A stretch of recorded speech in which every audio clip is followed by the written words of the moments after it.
Hello and welcome. Greetings from Germany. This is Sylvie's Creative World. Today I show you how to make this card. I used Canson watercolor paper and Caran brush markers Pro. I scribbled them on the foil and then I added some water on it with a little bottle. Now I squished it on the paper, and depending on how much color you add, how much water, you can change the look on the paper. By the way, all supplies are listed in the info box below.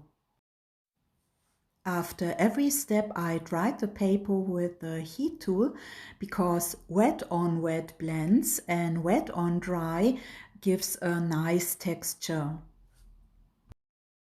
On this layer I used only one color to make the blue more dominant. And here I changed my way of application of color, so you have many possibilities.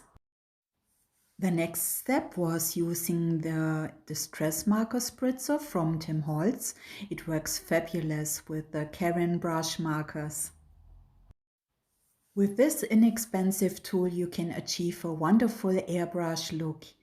And then I added some of the gray marker on the edges of the paper to give it a little bit of contrast. To give the paper more texture, I used from Spellbinders one of the embossabilities. This one is called Music. These are a little bit thicker, so I lay them directly on my multi-purpose platform and add only one acrylic plate on top. And here you can see the nice dry embossed pattern.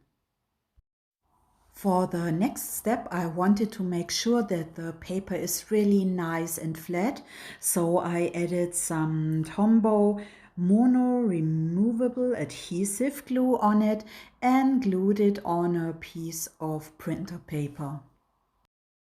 I loaded the brayer with black soot from Distress ink and rolled it softly over the paper, and because I was working without much pressure, I really could achieve a clear image of the notes. So it's more about the repetition of the rolling movement than the pressure.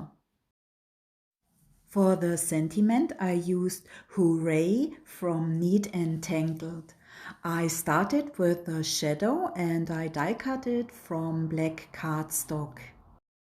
The word hooray itself I die cut from Crafter's Companion Centura Pearl cardstock in the color Snow White, hint of silver. For some dimension I die cut it 2 times again from white cardstock. Then I glued it on top of each other with Nuvo glue pen. With this technique you can achieve a wonderful dimensional look on the card. I let this dry for a minute and meanwhile I glued the paper with the Tombow glue on the white cardstock. As I had a little smudge on the white cardstock, I used my Tombow Mono sand eraser to remove it. I adhered the papers to the black card base, and the last step was to glue on the hooray in the center of the card. Thank you so much for spending your time with me. If you like the video, you can give it a thumbs up or you can subscribe. Wishing you a wonderful and blessed day. Bye!